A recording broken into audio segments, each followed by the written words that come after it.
Welcome to another Zuckerman tutorial. My name is Seymour, and in this video I will be taking this unfinished Zuckerman Troubadour virginal keyboard through a series of steps to get it to a finished, ready-to-play stage when inserted into the keybed of the instrument. This particular instrument will be going to a client that opted for bone naturals and ebony sharps instead of the usual maple natural covers and cherry sharps. If you are following along with a manual, you will notice that, due to updated materials and gathered experience from modifying our processes, we have adjusted our methods to yield better results. This video will not be covering the assembly of the keyframe, insertion of the guide pins, or gluing of the sharps. If you have any comments or questions on these topics, please email us at info@zhi.net. The steps we will be covering in this video include cleaning up the keys and sharp windows, numbering the keys, adding back rail and front rail cloth, gluing key end cloth, straightening and spacing keys, easing and balancing the keys, leveling, and finishing. The first thing I'm going to do with these keys is lightly sand away areas of the key that are a little messy. On this key, you'll notice some shavings that are sticking out. We're going to lightly sand these away with some sandpaper so these keys look nice, feel nice, and have no risk of giving us splinters. After cleaning up the keys, put the naturals back on the keyframe, but leave the sharps off. This way, you can look at the sharp windows. These also need to be cleaned up. By carefully using a chisel, you can scrape away exposed amounts of wood so that the windows are crisp and clear for the sharps. I like to sand the sides of the keys and clean up the windows simultaneously to save time, but you can do these two steps separately if you want.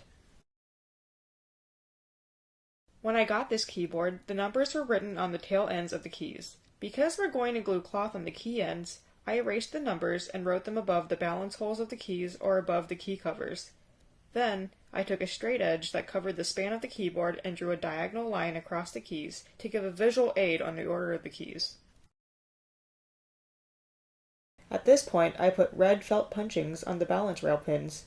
We are going to add more punchings later during leveling, but I'm putting the felt punchings down now to get an idea of where we are with leveling. The function of back rail and front rail cloth is to 1. Minimize keyboard noise, and 2. Get correct key dip. Since the manual was published, we have updated the cloth we use for this purpose and have modified how much we use because of it. While the manual says to use 3 layers of cloth, we are going to play around with 2. The cloth we have upgraded to is from English textile specialist Hainsworth. This is the same high-quality material that piano manufacturers use, and Zuckerman has worked with Hainsworth to produce this cloth specifically for our harpsichords. Starting with the back rail cloth, we'll be using 2 layers of 1-inch cloth. The cloth is put in at an angle with the treble portion of the cloth touching the rack and the base portion of the cloth coming up to the front edge of the back rail. The front and back rail cloth work together to get the correct key dip of 5/16 of an inch. I played around with 2 layers of cloth to see if that would give me the proper dip, and after determining that it did, I put down 2 sections of cloth down for the naturals and sharps on the front rail, both 2 layers thick. I used cloth nails to put the layers on, making sure the nails are put where the keys won't hit them and make noise. Putting nails near the front edge on the back rail and the back edge on the front rail makes the area of the cloth where the keys will land more fluffy, maximizing noise muffling. Key end cloth minimizes the noise a jack makes when a key is released. To make sure we know exactly where to place the cloth on the ends of the keys, I'm going to figure out where the jacks land in different sections of the instrument. To do this, I am using a pencil to layer enough graphite on the end of a jack so that it leaves a mark on the key once I put it in a slot in the register. The Troubadour is a transpositional instrument, so after checking where the jacks will land in 415 position, I moved the keyboard to 440 position and made sure there wasn't too big of a discrepancy on where the jack landed between the 2 positions. I want my strips of key end cloth to be 1.5 inches each. I take a straight edge and make 2 lines with the jack marks inside those lines to make a space of 1.5 inches across the keyboard. Cut cloth strips to fit neatly in the spaces you just made using scissors specifically for fabric if you have them. Glue the strips of cloth on with fabric glue. At the shop, we use Sobo Craft and fabric glue. The cloth will be too wide for some of the keys, causing friction that will make the keys rub and stick against each other. To solve this problem, you can take fabric scissors, flush cutters, or a straight edge razor to trim the excess cloth off.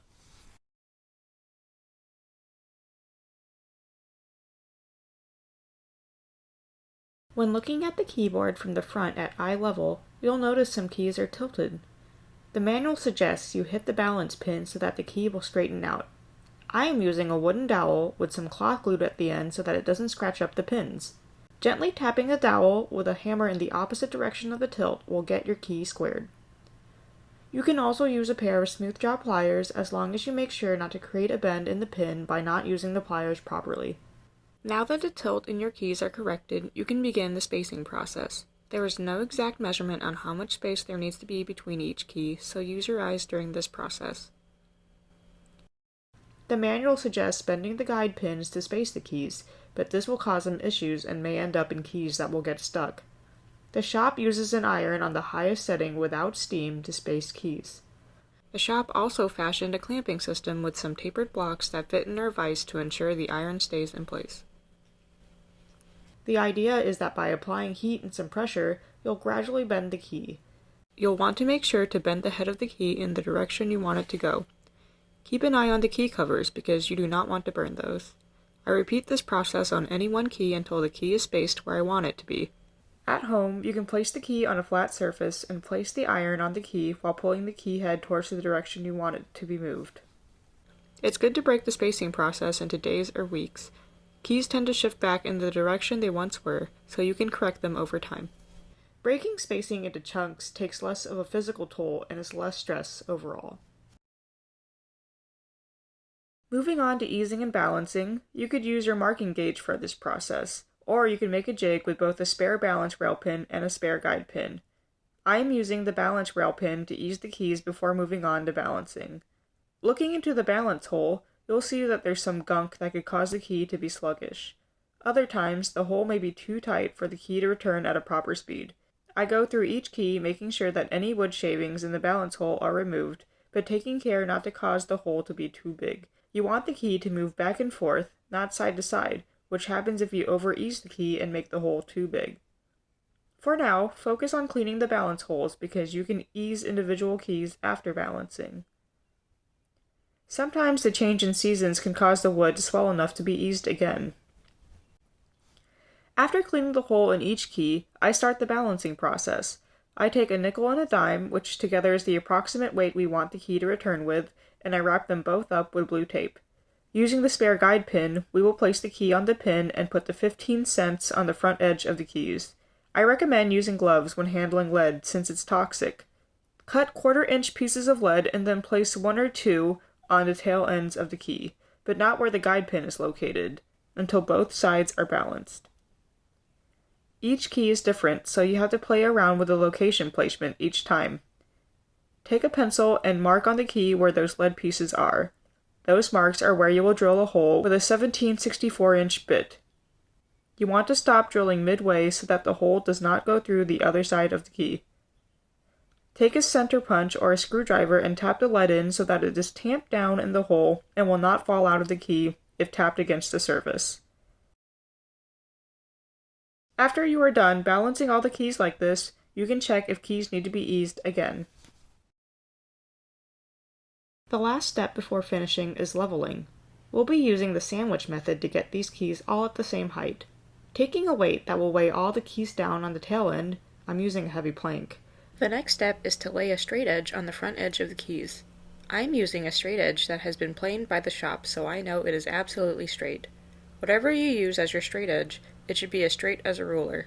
What you use as your straight edge will determine how flat your keyboard is. We're going to put paper punchings in the gaps we see between the straight edge and the keys. We will be using the sandwich method to make these gaps go away. If we pair punching colors together, we can make a sandwich that can go in that gap. We want the combination of punchings to fit so that if you added one more punching, it wouldn't be able to slide into that gap. After figuring out the correct combination of punchings, you half your sandwich and place your punchings beneath the felt under the key. You want it under the felt punching because paper tends to stick to wood.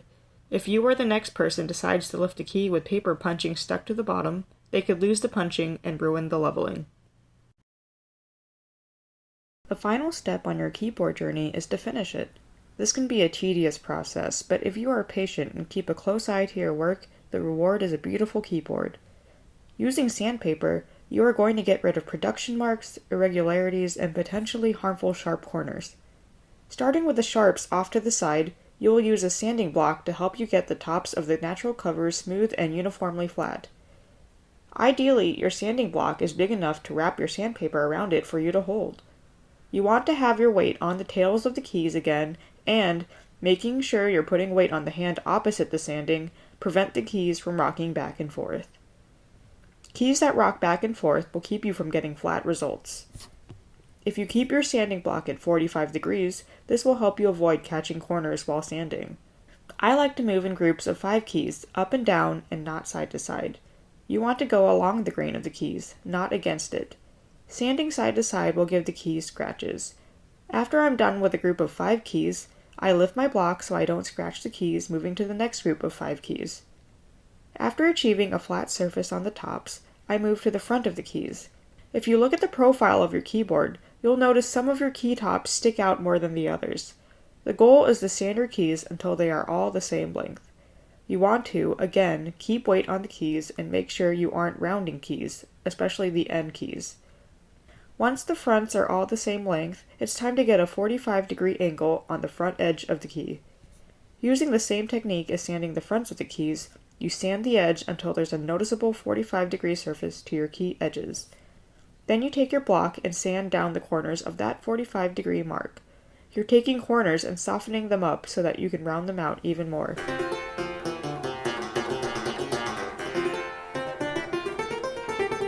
After the natural tops and fronts are done, it's time to focus on the corners. Taking a block with a 90-degree angle and sandpaper on both sides, put the block's corner between keys, focusing on the negative space so that the keys can have as uniform of a 45-degree angle as possible. Then, you soften out the 45 like you did with the front edge by sanding out both corners of that 45. I take 600 grit sandpaper and go over my work until it's rounded but still defined. After the naturals are done, it's time to focus on the sharps. It's easier to do this process if the sharp tops haven't been glued on yet, because you can really get the surface on the sandpaper.